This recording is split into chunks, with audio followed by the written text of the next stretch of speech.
Chapter 158. The absolute strongest of the dungeon. A pitch-black exoskeleton with visible golden joints.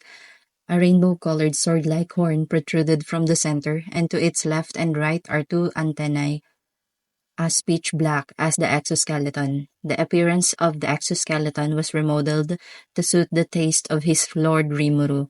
Demon steel has also been assimilated into it. The unique steel material containing a large amount of his Lord Rimuru's magic essence had blended in perfectly with the exoskeleton. This living biosteel named adamantine had a hardness surpassing diamonds with the flexibility of living flesh, making it an unmatched material. Made with the highest tier of material, it has become a natural suit of armor. However, his strength isn't determined by his exoskeleton alone. Dot. The nature of his strength comes from his thorough lust for battle that rose from his very instincts, and now before him his new prey, all in accordance to his plan. He is the absolute strongest in the dungeon, the strongest guardian, Insect Kaiser Zijan. Raymond and Michelle are sitting down in the middle of a flight of stairs, breathing wildly and taking a break. With sheer luck, they had somehow defeated that dangerous monster, the white ape. However, according to reports and from experience, the fact that fallen monsters would resurrect was confirmed to be true. Thus, they had quickly fled to the stairs before it resurrects. It isn't exactly confirmed, however, there have been no reports of monsters appearing at the staircase. Perhaps it was just their small glimmer of expectation that this may be the only safe zone they could take a rest in. Oi, what now? Should we proceed ahead? Don't be ridiculous. We've only gone down one flight of stairs, you know. And what appeared was that monster ape, Byakuen. If there's a horde of those monsters ahead, we don't have any means against them, right? Yeah, that's true, but how do you plan to escape? We can't proceed, nor can we escape. Isn't this dungeon impossible to clear? That's where the problem was. They've descended the stairs from the entrance and reached this stratum. However, if they try going up again, they'll just end up on another stratum. They can't seem to surface. At first, they were able to enter and exit without a problem, but soon and they ended up on a different stratums. There's a bit of info that Raymond and Michelle couldn't possibly know, but their first entry point was on the 81st stratum, and from there they had descended down to the 87th stratum. However, if they tried to get back up, they wouldn't return to the 81st stratum, and if they were on the 81st stratum, they should have returned to the 80th stratum. Ramirez had previously distorted the dungeon, but now that she had cancelled it, the only way to get out was via the original way. The end note, aka die with revival bracelet on hand to register at one of the teleporters. 3. Give up. There was originally a setting where you wouldn't directly enter the boss room and would instead enter the 79th stratum first. That has been turned off at the moment. In other words, if they want to exit, they're going to have to ascend through every stratum above them, which is probably borderline possible. However, as for the oblivious them, should they ascend or should they descend? They couldn't discern the correct answer in this situation. In addition, they could somehow manage their water supply, but they only have 8 days worth of food left. And should they wander about in this dungeon, if they choose to devour the flesh and blood of monsters, then they would have about 3 weeks' time before they cripple. Only 1 day had passed since the invasion, and the situation had turned from a chaotic to desperate. About the devices the development team distributed. Can we really trust this?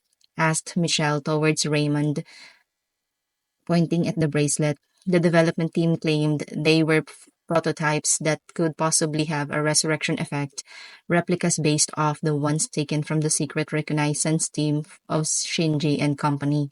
The folks at the development team had confidence in their abilities, but Michelle didn't trust them. It's a little too early to confirm the facts, though. They couldn't provide it to all the soldiers in time, so it was only distributed to the elites in terms of fighting prowess. It hasn't been properly confirmed. If someone died first, then they could confirm it, but this isn't some funny joke that they could laugh off, nor is their current situation. No way I'm gonna trust this thing. If I died and didn't revive, there's nothing I can do about it. Raymond replied with a realistic answer, and Michelle shrugged shoulders in agreement. Although, at first glance, they could simply keep the bracelet on her on for mental relief. However, according to Shinji's report, the effects of the bracelet of revival will revive someone on the streets near the dungeon entrance. However, those were something made in accordance to the dungeon master, Ramirez's will. These replicas might even end up raising her ire. Michelle removed the bracelet and stomped on it. It made a dry sound, and the bracelet crumbled into dust. Making a forced smile, Raymond followed suit. And now they rely solely on their own ability. They stood up, making wry smiles at each other. Shall we? Since it's like this, why don't we try seeing how far down can we go? Since we've gotten stronger, in any case, why don't we go down? Indeed, that's the spirit. They've decided and determined the path they'd proceed. With beaming smiles, they descended with unwavering steps, with no way of knowing what lies ahead. Next scene, their will has been confirmed. Someone calmly closed their eyes. Dark red compound eyes continue to take in surrounding information despite being closed as the information continues to sort out the information.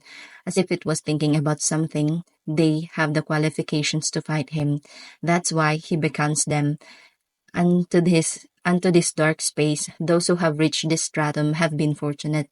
For the dignity of a person, for the pride of the strong, even if death awaits, they must go forth. Stratum 80, the room before the dark space, located ahead at the bottom of the stairs, is a dimly lit room. There were various useful daily necessities located within the room, as well as several chairs. In front of them is a door. Indescribably thick, magic drifted out from behind the shut door. Michelle and company who descended from the 87th stratum had reached this room. 80th stratum, the waiting room before the boss room, known as the dark space. Several others have also arrived. They were deep in conversation as they sat on their chairs.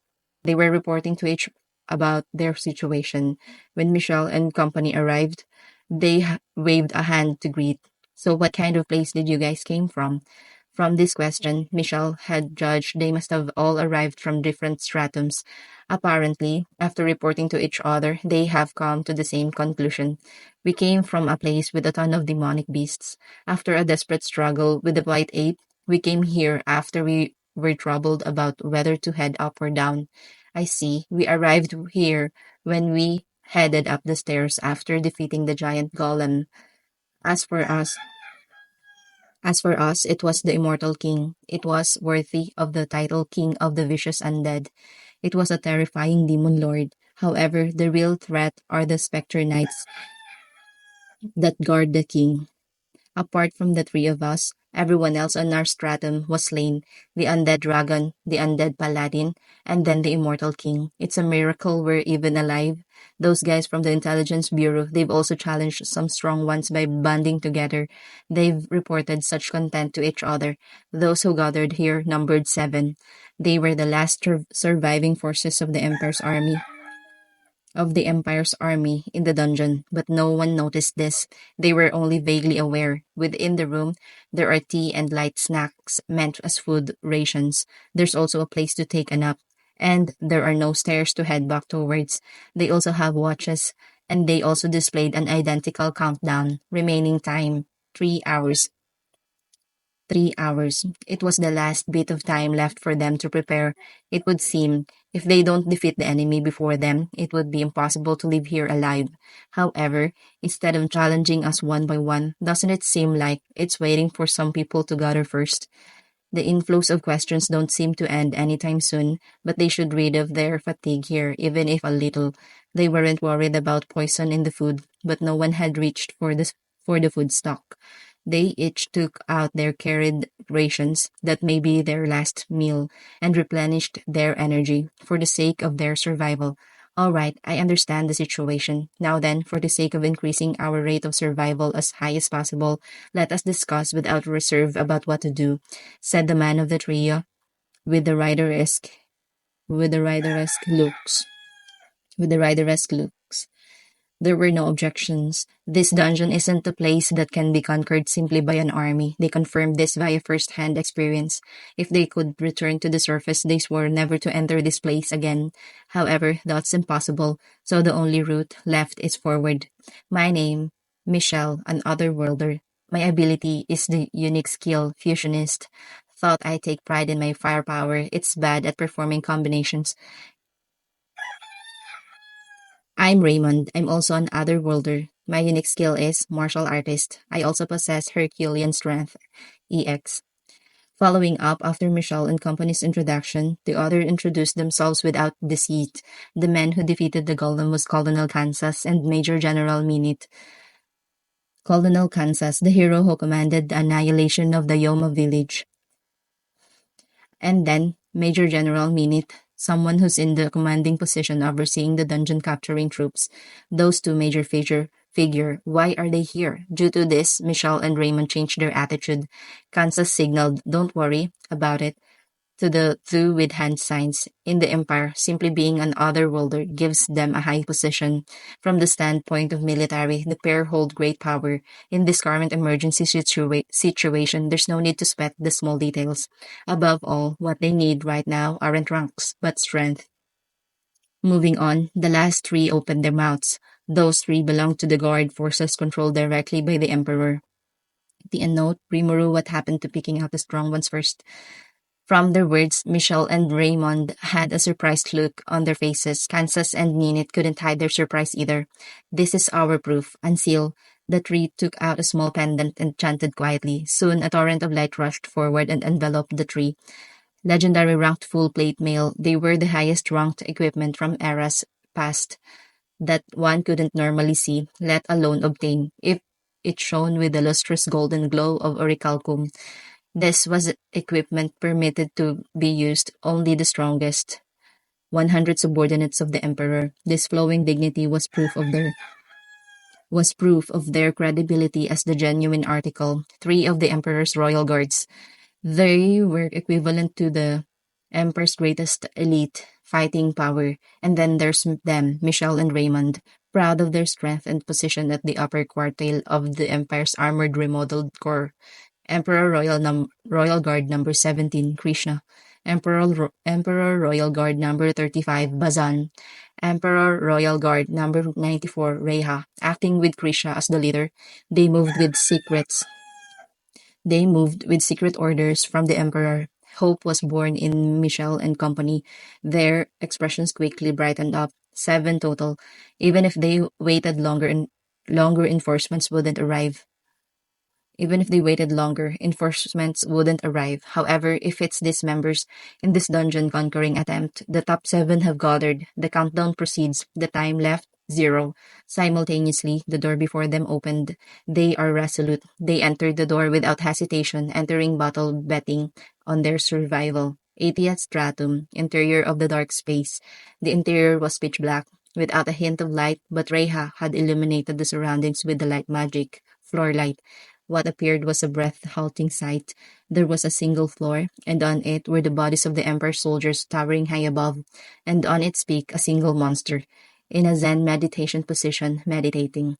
Perhaps it was slightly floating, proven from the high level of magic energy being channeled. Michelle was convinced the monster before them, the one who has invited them here, was the demon Lord Rimuru. Don't go mixing up your silvered-haired shoujo with some Kamen Rider. The end note. That's why. Are you Demon Lord Rimuru? They couldn't help but ask this. However, that one line had brought down Zijin's imperial wrath upon them. The end note means touching the reversed scales. In Japanese folklore, the reversed scales are special scales on the underside of a dragon, and touching it is a really bad idea. To mistake one such as I for the great demon Lord Rimuru-sama, you imbeciles who crawl on the ground have only one path of survival. You must defeat I, Zijin. May your life burn out as you desperately try. And so the battle, one-sided trampling, begun. Benimaru and I were stunned speechless as we stared at the projectile on the large screen. The projected images showed earlier situations within the dungeon, and it now shows the silent dungeon and the presence of Empire Army soldiers had all vanished. The battle had ended. However, due to the contents we had just witnessed, we were at a loss for words. Isn't that guy even stronger than you? After a brief pause, my honest opinion spilled out of my mouth. Binimaru, who didn't want to admit it, was silent for a while. There's a slight possibility I don't want to admit this, but he muttered, feeling vexed. The battle in the dungeon generally advanced as expected. The demon golem was defeated by the two elite soldiers of the Empire, while Adalman and company were surprised by their defeat in the hands of the formidable trio clad in orichalcum armor. Apparently, it would seem some strong individuals were in the mix. The knight who won against Alberto in a one-on-one fight, and the female knight who bested Adalman in a magic battle as expected from the pair of knights who channeled Adalman, but to slay Adalman, who has no weak points thanks to his wholly demonic inversion, they were a major threat. When I was worried about whether to show a bit more vigilance, there was no need for that anymore. The two elite soldiers and the three orichalcum-clad knights, they have been simultaneously transferred down to the 80th stratum. The guardian of the 80th stratum, that was Zijan's job. Zijan had forcefully summoned the strong individuals he acknowledged to him via special manipulation. The better their lottery luck, the stronger the foes they get. I've heard something about this from Ramirez and heard about the contents of the secret meeting from Beretta afterwards, but nothing happened. Forcefully guiding the strong individuals to himself, he interfered using skills and strength. However, what's terrifying are his senses, expanding it throughout the dungeon, observing every bottle, and picking out only the strong ones. While meditating, he probably managed to grasp each and every one of their movements. What an outrageous thing he did. In addition to the two other boulders, the battle began. In a word, overwhelming. The knight who defeated Alberto struck at his maximum speed with his sword. With his left hand, he gently brushed up against the side of the sword, doing so carefully, as if to not obstruct the movements of his opponents. At the same time, he dived into the bosom of his opponent, he stamped his right foot, and struck the armor of his foe with his right arm. How much force did he put into that fist of his? For with one strike, it had shattered the orichalcum armor and took the life of the knight with a single hit. This all happened within 3 seconds after the fight begun. Before they could even perceive their comrade's death, a karate chop was sent towards the female knight. She was lucky. She felt no pain, no fear, for she had died. Oh, how dare you did that to Reha? Die, you monster. Dimension cut. Armored Knight simultaneously released his anger and his skill. How laughable. Zijan's surroundings distorted, and the attack was blacked. Before the skill, Demon Lord Rimuru-sama Raphael had blessed me with. Such attacks are meaningless against me. Wait, that's Covenant King Uriel's manipulated absolute defense, spatial distortion field, isn't it? Zijan's spatial manipulation ability, it's beyond the level of a unique skill. This absolute defense was on the same level as Chloe's, who once clashed with Vildora in the past. Thanks to it, she was able to fight on par with Vildora. If that's the case, wouldn't that mean Zijan's strength rivals that of the past hero? What frightening growth. Moreover, that figure looked familiar. Covered in an exoskeleton, a specialized fighter making full use of a monster's ability. Ah, Raphael, that figure. Answer, you may have forgotten, but my master, you had once bestowed him part of your flesh. Due to that, the affected individual Zijan had received a full tune-up as a result, and had obtained similar abilities as my master. I remembered. In order to help Zijan, who was on the verge of death, I had covered his words with a part of my flesh. At that time, Zijan was just an insect monster. He had the appearance of a Japanese rhinoceros beetle or the stag beetle. It was a really cool appearance which tickled my fancy. It was an insect-type demonic beast with length of 50 centimeter. Since I heard it was a rare individual, I handed him over to Ramirez. Well, before I sent him to the dungeon, I've also used the demon steel that had adapted to my magic essence in my body in order to raise his defenses. Indeed, that bee also looked similar. So it's Zijin and Apito. I didn't think this would happen. I've simply gave Apito a demon steel coating and named her. But to think Zijin would actually undergo hyper-evolution, so to speak, by using my ideal combat form, it has evolved into a Majin specialized in combat. Furthermore, Wisdom King Raphael, who was reputed for always going overboard, also remodeled him, and his existence was the result. This Zijon had also underwent intensive training alongside Vildora. There's no way the other party could be his opponent. My expectations were correct. Dimension Ray. Zijon had spread out his 5 fingers and swung down. Just like that, the dimensions were severed and the space disconnected. The armored knight couldn't resist this, and someone else also got caught up in the collateral. 10 seconds after it begun, and 4 are already dead. Oh dear, this one's hopeless. He has already crossed the borders of human limitation. Without a doubt, he's someone who has transcended. According to my calculations, Apito's even stronger than Hinata at her best. Even Apito wouldn't last 3 minutes before Zijin. Then there's when Zijin. Then there's when Zijin is actually serious. Why is someone so strong in the dungeon? Isn't that a waste? Or so I think. This guy's a secret weapon now. Let's leave it at that. Or rather, this is a prime example of how badly things can end up when Wisdom King Raphael messes up a task you entrust him. Even though nothing else was left to him after this. We really need to talk about this afterwards. As for the remaining 3, it's now only a matter of time. A compressed explosion generating hyper heat waves assaulted Zijan, but it doesn't go through its absolute defense. The same goes for that freakish strength. When compared with Zijan's strength, it was crushed. Due to the effects of the modification, the old man who moved at high speeds to attack was saw through by Zijan and was stopped. In the end, they hardly lasted a minute before the last of the 7 were defeated. I admit, if I were to fight Zijin in that form, if I can't use my abilities, even I would lose. And due to this thought, the previous question towards Benimaru arose. There are hidden strong individuals in this world, so one should never be careless. And to think one such strong individual was hidden in my territory, this was something outside of my wildest imagination. Truthfully, I'll never truly understand this world. And so the battle in the dungeon ended, and I have obtained another 350,000 individual soul worth of souls. And above ground, the last battle is about to begin. End of chapter 158.